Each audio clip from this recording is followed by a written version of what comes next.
ورثے کی بحالی کے لیے مٹی اینٹ اور پکی اینٹ بنانا۔ آپ سب کو، خاص طور سے خواتین اور بچوں کو، میرا سلام اور دعائیں پہنچے۔ میں ماحول دوست آرکیٹیکٹ یاسمین لاری ہوں اور میں نے بہت محنت سے پاکستان کے بہت سے ادوار کی تاریخی عمارتوں کو بچایا ہے، اور آپ زیرو کاربن چینل پر ورثے کی بحالی کے بارے میں آگاہی حاصل کر رہے ہیں تاکہ ہم مل کر اپنے ملکوں کے تاریخی آثار کو آئندہ نسلوں کے لیے محفوظ کر سکیں۔ عالمی ورثہ مکلی کے قبرستان میں جو آثار ہیں ان میں بہت سے پتھر سے بنے خوبصورت نمونے ہیں، لیکن زیادہ ایسی تاریخی عمارتیں ہیں جو کہ اینٹوں سے بنائی گئی ہیں۔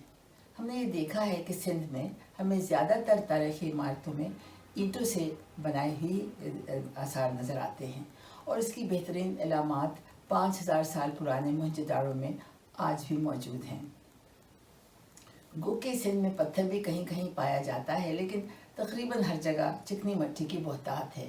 یوں بھی پتھر کا جو استعمال ہے وہ بہت زیادہ مہارت چاہتا ہے، اور اس کے اچھے کاریگر آسانی سے نہیں مل سکتے، جبکہ مٹی سے اینٹیں بنانا قدرے آسان ہے۔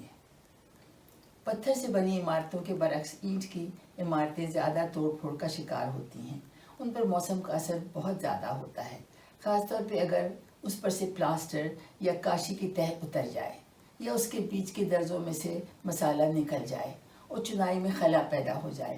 ہم نے دیکھا ہے کہ ان صورتوں میں مٹی اینٹ کو نقصان زیادہ ہو بھی جاتی ہے، لیکن پکی اینٹ بھی خرابیوں سے نہیں سہ سکتی، اور اس طرح تاریخی یادگاروں کا زوال شروع ہو جاتا ہے۔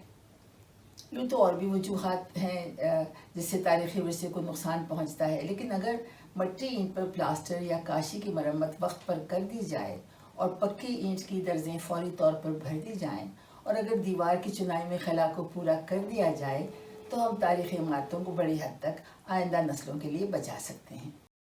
ہم نے یہ دیکھا ہے کہ جب ورثے کی بحالی کے لیے نقلی ورثہ اینٹوں کی ضرورت ہوتی ہے تو اکثر یہ اینٹیں عام مقامی بھٹوں سے لے لی جاتی ہیں، چونکہ میرے خیال میں معیار پر پورا کنٹرول کرنے کے لیے ضروری ہے کہ اس کام کو سر انجام دینے میں اینٹیں خصوصی طور پر تیار کی جائیں۔ یہی وجہ ہے کہ اس کام کے لیے ہم عام کاروباری بھٹوں میں سے اینٹیں نہیں خریدتے، بلکہ یہ کام اپنے کارخانے میں خود انجام دیتے ہیں۔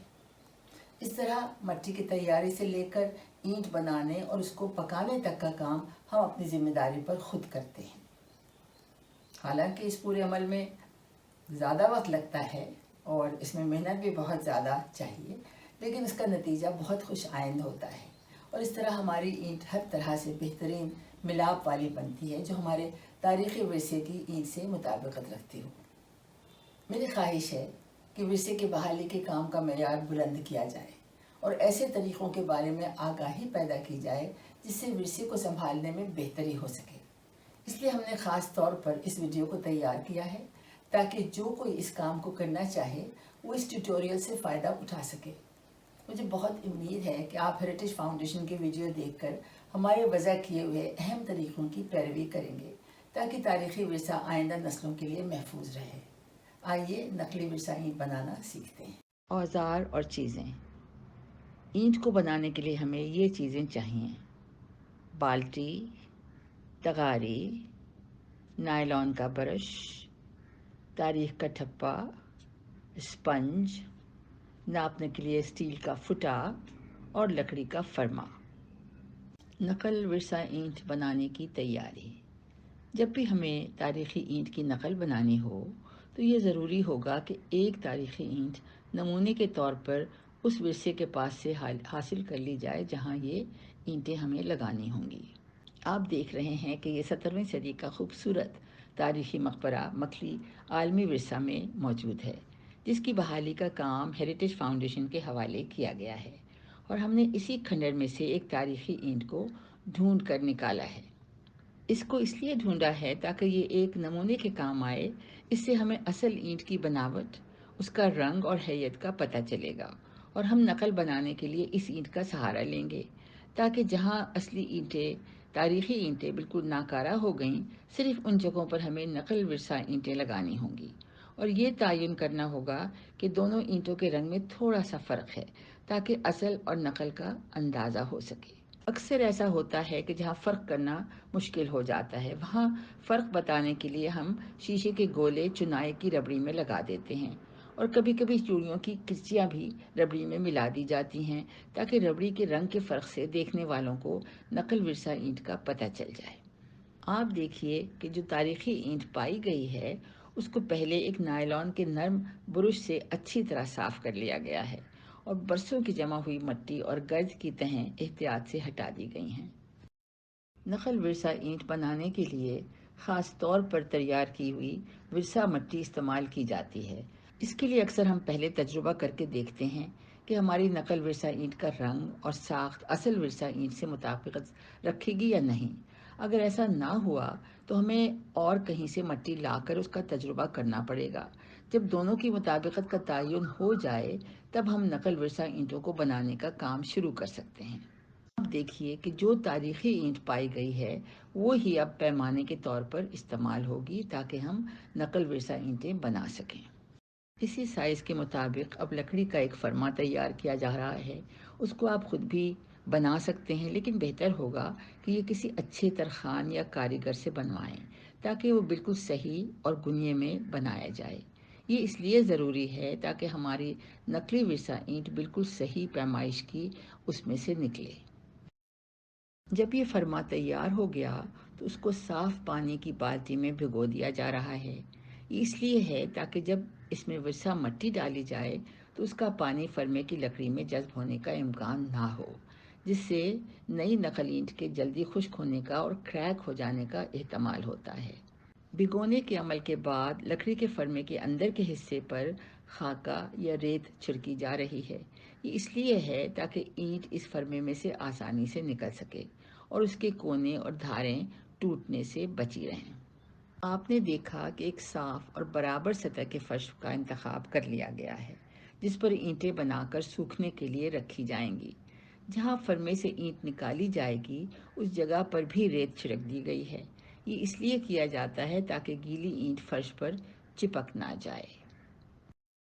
جب یہ انتظامات کر لیے گئے ہیں اور پولیتھین میں لپٹی ہوئی تیار شدہ ورثہ مٹی اب نکالی گئی ہے، آپ دیکھیں کہ اس مٹی کا ایک صاف ستھرا گولا بنا کر ایک جھٹکے سے لکڑی کے فرمے میں ڈال دیا گیا ہے، اور اس کو اچھی طرح اس طرح دبایا جا رہا ہے تاکہ سارا فرما ورثہ مٹی سے بھر جائے۔ پھر اوپر کی سطح ایک لکڑی کی سلائڈ سے برابر بھی کر لی گئی ہے۔ ہم نے دیکھا کہ اس کے اوپر ایک ہیریٹیج فاؤنڈیشن اور اس سال کی مہر بھی لگا دی گئی ہے۔ یہ مہر اس لیے ضروری ہے تاکہ آئندہ سالوں میں جب کبھی ان اینٹوں کو نکالنے کی ضرورت پیش آئے تو پتہ چل جائے کہ نقل ورثہ اینٹ ہے۔ فرمے کو تھوڑا ہلا کر آرام سے اس اینٹ کو فرش پر نکالا گیا ہے، جہاں اور اینٹیں اکٹھی کی جا رہی ہیں اور ایک دوسرے سے تھوڑی تھوڑی دور پر رکھی جا رہی ہیں۔ یہ اینٹ کافی صاف ستھری نکلی ہے اور اس کے کونے اور کنارے بالکل صحیح سلامت ہیں، لیکن پھر بھی ضروری ہے کہ اس کے کنارے ایک اسپنج سے صاف کر لیے جائیں۔ بنانے کا یہ عمل اسی احتیاط سے جاری رکھا جائے گا، یعنی لکڑی کے فرمے کو صاف پانی میں بھگونا، پھر اس پر خاکہ یا ریت چھڑکنا اور فرش پر اور ریت چھڑک کر اور پھر ورثہ مٹی کا گولا بنا کر اچھی طرح فرمے میں دبا کر اس کو پھیلا دینا۔ اوپر سے مٹی کے سطح سلائڈ سے برابر کرنا تاکہ فاضل مٹی ہٹا دی جائے، اور پھر احتیاط سے اس پر مہر لگا دینا۔ فرمے کو ڈھیلا کر کے آرام سے اینٹ کو فرش پر نکالنا اور اس کے کنارے قدرے گیلے اسپنج سے صاف کر دینا۔ ساتھ یہ بھی ضروری ہے کہ فرش پر جو مٹی گر کر جمع ہو جاتی ہے وہ بھی صاف کرتے جائیں۔ اس طرح پورے دن کی بنائی ہوئی اینٹیں اس فرش پر جمع کر دی جائیں گی۔